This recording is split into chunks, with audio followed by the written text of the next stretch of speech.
Hello, I am literally Mark Dolan, and this is Amused Moose Live, a set of profile features about the iconic London-based comedy group Amused Moose. And I'm a little more nervous than usual because I'm joined by the Chief Executive Officer and founder of Amused Moose Enterprises, Hils Jago. Hello, Mark.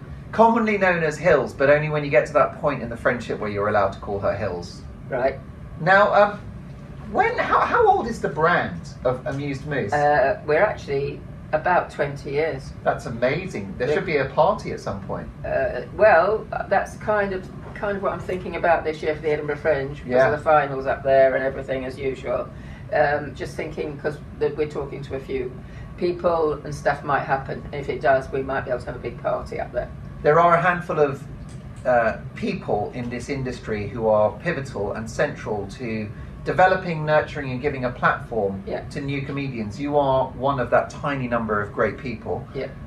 Because most comedy businesses, comedy clubs, are based on getting bums on seats, selling tickets, and therefore relying on established acts, some of whom might be a bit tired and over the hill, but who are sort of reliable enough that the evening goes as planned.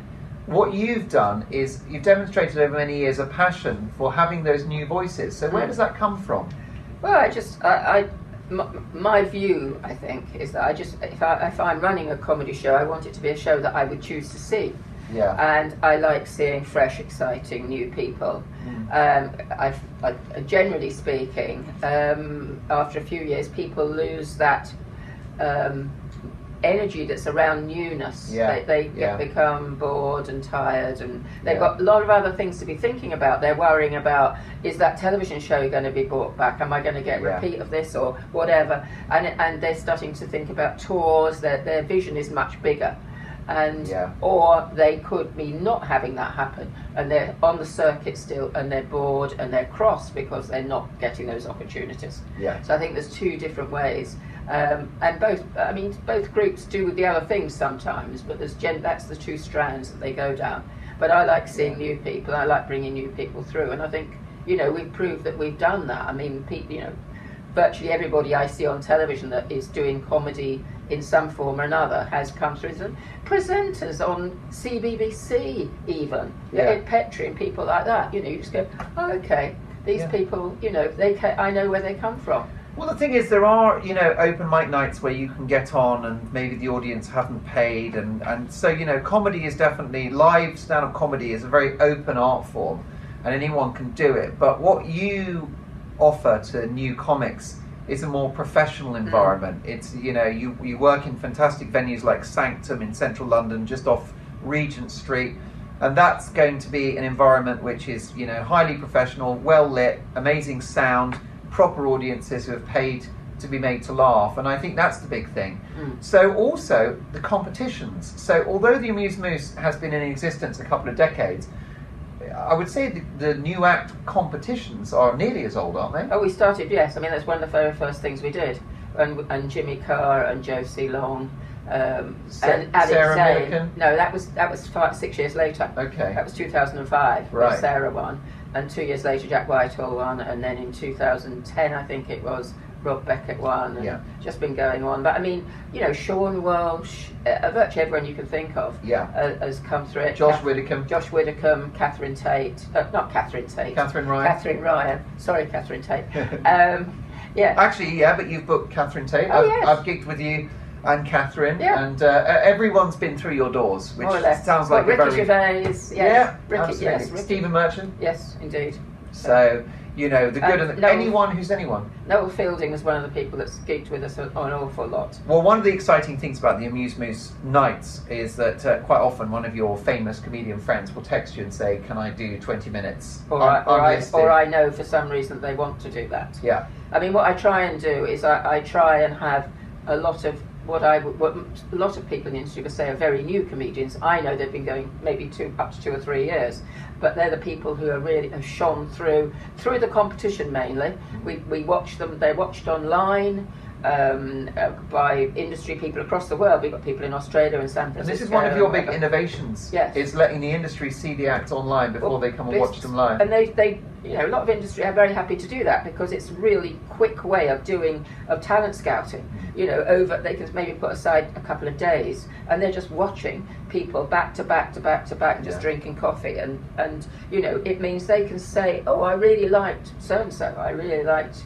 I'm just trying to think of names of people we've just had today. Now, we've just run a competition today, and I'm pretty tired, I'm telling the viewer, so I'm just trying to remember some names. Well, Chelsea Hart, Michael Akadiri, yes, they were both fantastic, very, very funny, and very successful because they went through to the semi-final. And Basil Jam was the one I was thinking of. Basil Jam, who's quite innovative and different. Harks back to a different style. He mentioned variety but it's not strictly variety in the old style, but it's actually bringing something new. And we are very conscious. Well, I'm very conscious, and I think a few other people are in comedy, that we are getting down to the end of that sort of stand-up cul-de-sac. And people will need to be coming through who are doing something different, and maybe people who are already out there need to rethink what they're doing and deliver what they do differently, perform differently. Well, I think that's one of the things also is that you've always been honest with every comedian that you've booked and worked with, and you give really helpful feedback, which I think is very generous of you. And I think therefore there's a slightly nurturing role alongside running a successful business. You do sort of look out for the acts, don't you? I try and do what I can for them and help them, and I quite often sit down for an hour with people and talk to them and suggest that they perhaps should start thinking about a 5-year plan, and which agents are they talking to, have they talked to agents, if so, how to select, and they say, well, wouldn't the agent come to me? And you go, well, yeah, but you're getting to the point where you justifiably could go and talk to an agent and talk to the top guy, not rely on some assistant just catching you somewhere. And that, of course, to say we have all the panelists not only watching online, but then also all of our rounds, half of the votes go, whether it's the quarterfinals, semi-finals, or the final for that matter, half the votes are industry, 50% of the votes and 50% of the votes are audience, and then we average those and we average the average. And that's kind of how it works. Something that I really judge people on in this industry is making commitment to what they're doing and sticking with it. And we know that these new act competitions have come and gone. The Daily Telegraph had one. There have been lots of sort of brand sponsorship things that have not really sustained. And all I can think of is what was the Perrier Award, the Edinburgh Comedy Award, and then So You Think You're Funny. And none of these none of us now have sponsorship.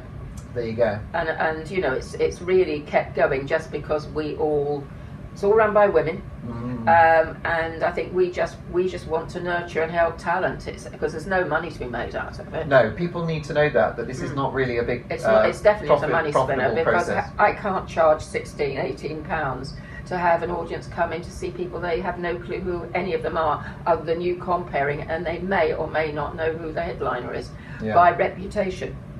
Audiences generally don't know who the comedians are anyway. But there's something about, they'll look online, they'll see a photo and they'll go, oh yes, I saw him in Peep Show or whatever. And the problem at this level is nurturing people but still managing to find a way to pay for it, but also, and in my case, I work very hard at making sure the industry get to see them, because I think that really helps young comedians make their way. It helps them get rooms up in Edinburgh to perform shows and things like that. And, huge. I mean, we had 2 nights ago, we had a comedy club promoter who has something like 200 clubs around the country. And he came in and he thoroughly enjoyed himself. And his assistant's been in a couple of times as well. So they'll have seen quite a few of these people, and that really, really helps. And normally you don't get that. No, it massively helps. And how has, in the 2 decades that you've been running the Amused Moose clubs, and then almost 20 years with the competitions, how have new comedians changed? Or have they? Oh, I think they had. I think, as a general rule, there's a lot more comics about, new comics about now. But I think a lot more of them fall by the wayside more quickly, because it's quite a demanding life now. Part of the problem for them is that most of the open spot nights that people used to go to and pay £4 or £5 to go in are now free, but they're what they call bringer gigs. Yeah. So you've got to take a friend with you every night, and that's really, really hard to find enough people who are prepared to come and sit from 7 o'clock till 10:30 or whatever. Yes. Watch you do the same stuff you did yesterday, maybe slightly better or maybe slightly less well. Yeah. And I think, you know, that is a real slog, and finding a way of managing to get enough gigs under your belt 3 or 4 a week, so you are building and getting better all the time. So you have long gaps is hard.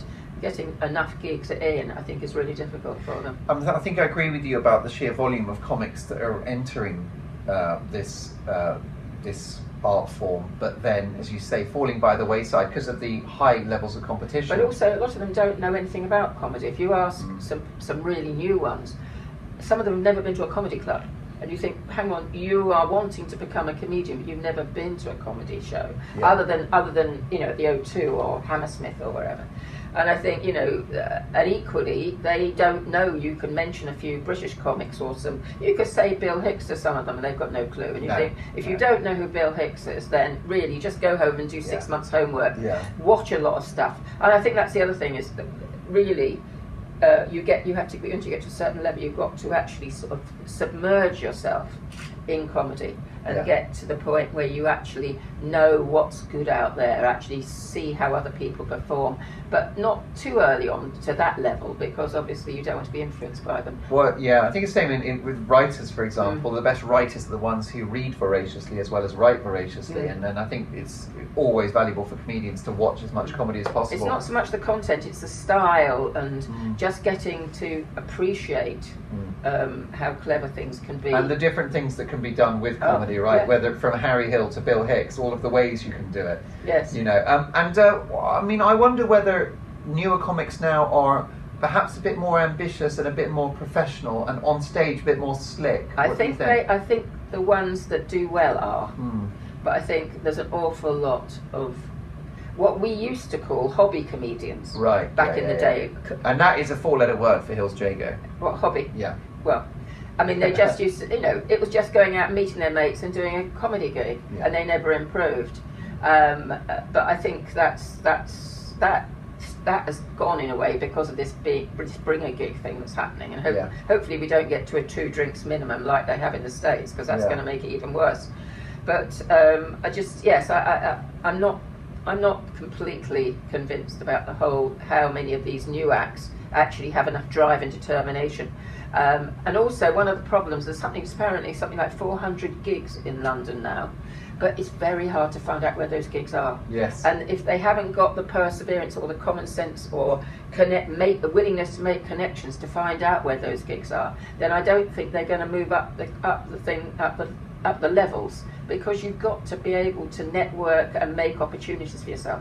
Now, one of the big changes that we've all noticed in the last 20 years has been the rise of the stadium sort of filling comedians like Michael McIntyre, the real rock star comics. And clearly what's happened there for the comedy circuit, which is populated by smaller comedy clubs, which will be above, you know, a function room in a pub or other such spaces, they've clearly suffered. How do you see the comedy circuit in 2019, and do you think that it's in a reasonably good shape going forward? Difficult to say. I think it's becoming someone said to me the other day that all the comedy clubs, nearly all the comedy clubs, the promoters, which is what I do as well as producing, are now run by older people. And I said, well, that's because there's no money in it. Therefore, younger people who would have been doing that work can no longer afford to do it, because they've got mortgages to pay, they've got kids to raise or send to university, and because there's so little money to be made, if anything. And people like me just think, well, I can make it work, I'm just going to carry on with it, it's fine, I'm doing something I like doing, I enjoy doing, I love going to the Edinburgh Fringe, it's all part of the whole thing, I've got lots of friends who are in the industry, and you know, I'll carry on doing that. I don't need to make 20,000 a year. or 50,000 a year. Yeah. I mean, I think most of the comedy clubs are really struggling. Yeah. And it's a shame, because where is the next whole lot of comedians going to come from? Yeah. I'm not sure how that's going to work, but I do actually think that comedy is going to evolve into something slightly different, that younger people are going to, because that's also part of the problem. And I like working with the younger guys. And I have been accused of being I remember someone saying, Alex Zane, when Alex was a new actor, and you will remember this. Yes. And I heard someone say, one of the slightly older male comedians go, oh, she always goes for the pretty boys. And I think, well, actually, it's charisma and style, and he's very funny. You know, people probably don't realise he was a stand-up, but he is and was, and he actually is a brilliant compere. He's a wonderful compere and a wonderful comedian, and I suppose that's something that you've always stood for, is that you like comedians to be as well presented as they can be, as professional. I like to be professional. I think the presentation, how you look. I mean, you were talking earlier about being smartly dressed or whatever. I still think that to some extent I think you've got to look okay. Slightly worried about Joseph wearing holes in his shoes, but anyway. Sorry, that was referred to some while earlier in these interviews. That's right, Joseph Emsley. Who's wearing an 11-year-old pair of Vans. Yes, so basically, I can't remember. So, yes, it's to do with you have to wear clothes that are appropriate to your material. Yeah. So, but there's nothing to stop you wearing really nice clothes that are suitable for your character. Because unless your good character is going to be a homeless person or a dustman or whatever, there's no excuse for not turning out looking nice. Because it's respect for the audience. I know this is a very old-fashioned thing, but I do think, bands do it. Bands don't turn up looking generally. I mean, they did.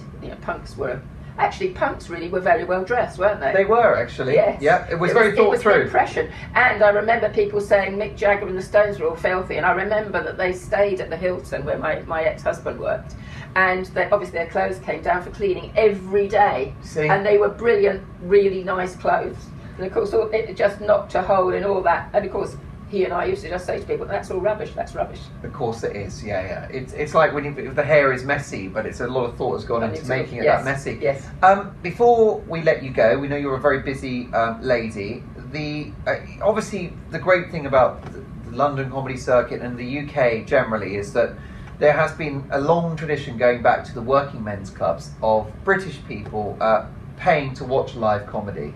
Nothing will ever replicate the buzz. A, for a comedian to perform live, and B, for the audience to watch it playing out before their eyes. It's the same as theatre, isn't it? It's why actors will work for equity minimum. Yeah. Whereas they they choose to do that rather than go off to do lots of films, simply because it just feels what they want to do. Making a film is nothing like exciting. Being in a television studio, which you know all about, is nothing like as good as actually being on a live stage in front of a live audience. I think it's the difference between like processed foods and then just real food. And a live comedy gig, that's like a T-bone steak, basically. So I think that's my feeling is that what you're brilliant at, which is promoting small and medium-sized shows. I've London. Done shows at Shepherd's Bush Empire. And you know what I mean? All sizes. But the truth is that you're a past master at that. And that there is an audience for those sort of more intimate, more exclusive sorts of gigs, which I think is very good news. But my question to you is, what drives you still after all these years? Because there's a lot of work. People don't realise how much effort goes into promoting gigs. The marketing, the fact that there's not much money in it, comedians pulling out at the last minute, logistical problems. Two pulled out today. There you go. Yeah, and I had to print all the running orders and all the voting cards 3 times. Yeah, and these are comics who are like trying to get somewhere and make a name for themselves. Black mark. Yeah, I mean, being professional, arriving on time, doing what you're saying you're going to do, not messing about, not getting drunk or doing drugs before you actually go on stage. Yeah, I'm really sorry about that. It was my birthday. What are you going to do? But I'm just saying. So it's you've got to treat it as a job. It is show business, which is what I sometimes say to people when they're being a bit sort of flippant and silly. So it's actually show business. Well, I agree with that. We're doing a show and it's business, and they've got to be as business-like on stage and off stage as we have to be behind the scenes for them, because we need them and they need us. I think that's a really, really good point. And I say to always younger comics, treat it like a job and it will then pay like a job. Treat it like a hobby, it will pay like a hobby. Yeah, big fat zero. And then they go, why haven't I got an agent? You go, well, 10% of nothing's fuck all. And on that note, always saying it like it is, really one of the most important people in comedy in our country, Hils Jago. Thank you very much, Mark.